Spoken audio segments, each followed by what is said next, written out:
Hello, hello. It is Monday morning. It actually may not be morning for you, but it is morning for me, and I am so excited. I am bringing you another session of Monday Moves with Marian.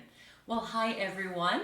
I am really excited today to be bringing you another Monday Moves with Marian, and today we are going through another foundational shoulder movement. So I want to just refresh on the foundational movements. These are especially important for breast cancer patients and especially important after surgery. When you have pain and tightness, when you have range of motion that's not fantastic, when you're finding it really difficult to get back to the activities that you love to do and also the activities that you need to do, these foundational movements are key with your rehabilitation. So today I want to take a look at shoulder rotation, and actually this is two different movements. One is shoulder external rotation, the other is shoulder internal rotation. And sometimes they get a little tricky because once we add rotation into the mix, we're sort of looking at how are we performing functions, things we do every day with the activities of how that shoulder is moving. But I'm telling you, this is key because I want to make sure that you know where the problem lies, so you know what exercises and what strategies you're using to get back to doing things without the tightness, in a pain-free range of motion, and doing things much more easily, which is going to reduce your fatigue. So, shoulder external rotation are for things that move you away from the body, and the internal rotation are things that are rotating that shoulder in towards the body. So, as I do with Monday Moves, we are going to share the screen, we are going to get to the classroom and define exactly how you should be doing these movements. I'll give you the tips and tricks so you can make sure when you're doing these moves at home, you're doing them exactly as you should, because I want you to get the most benefit out of the time you're spending with these movements. So again, we're not looking for perfection. We are looking to progress you to where you want to be. And of course, this is always with the consent of your surgeon or your healthcare professional who is allowing you to proceed with your rehabilitation program. So let me take a look and share this screen with you. All right, so what I want to show you first of all is in a supine position. That means I'm lying on my back. The reason you may want to do this is to make sure you're controlling other areas of your body. When I'm in this position, I'm pretty sure I'm not going to be arching my back, and I'm also sure that I'm not putting any strain on my neck. If you want, you can put a pillow under your neck or a small rolled up towel if you're having problems with your neck, or putting it under your neck for support. So that's fine, and it's keeping you in that nice neutral position. So I'm going to run through this and show you how we're going to do external and internal rotation in a supine position. So I'm bringing my arms right now, that's into external, bringing them up and bringing them back down, and that's internal. So let's run through this again and let me explain this to you. So I'm bringing my arms out to the side.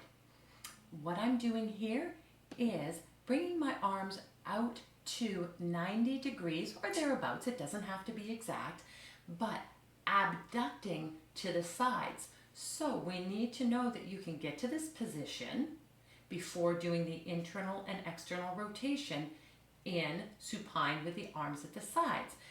The abduction is another foundational shoulder movement. I don't think we've gone through that one yet, but we will, so stay tuned. So my arms are out to the side and my palms are facing up. Then what I'm going to do is bring those arms up into the hands, nice and straight, fingers straight, wrists are straight, and they're pointing up to the ceiling. As you see, this one over on the left, my problem child over there, is not doing exactly as it should, but let's see if we can correct that. Yeah, we're trying to correct that a little bit. Good. We've got a nice position here and perpendicular to the ground. So this is our neutral shoulder position in that there's no rotation here. That's what I'm looking for.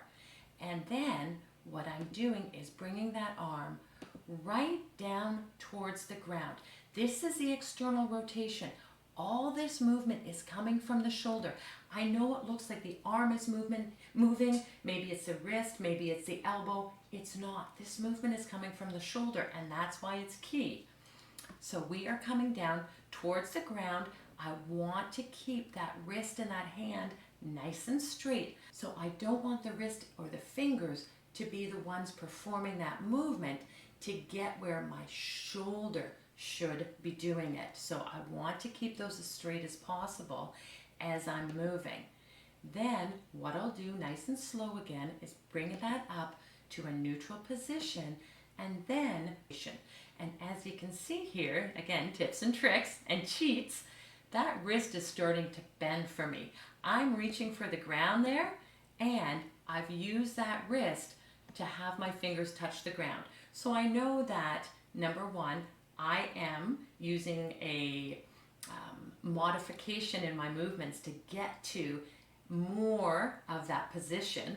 And again, that's fine if that's all the internal rotation I have, if that's all the internal rotation I need, but I want to be aware of where my cheats come in. So this definitely is a little cheat to say I'm touching the ground. You just need to be aware of it. That's fine. This can be more than enough internal rotation for anything that I'm doing. But again, looking at your activities, you want to make sure. And I'm going to back this up just a little bit because I want to show you how, nice and slowly, this movement is coming in that shoulder. That's what's moving here. Although we see the arm moving, the shoulder here is performing all of that movement. Now, if you have problems getting into a supine position on your back, or you don't have the ability to move into that 90 degrees of abduction, I want to take a look at other positions you can work in. Now, first of all, let's just take a quick look at shoulder internal and external rotation in standing. So if you can't lie down, you can do this in standing. So here's that position. We're almost out to 90. I'm going to draw the big thick line here. You can see I'm a little past 90 here, and that's fine, but just so you're aware.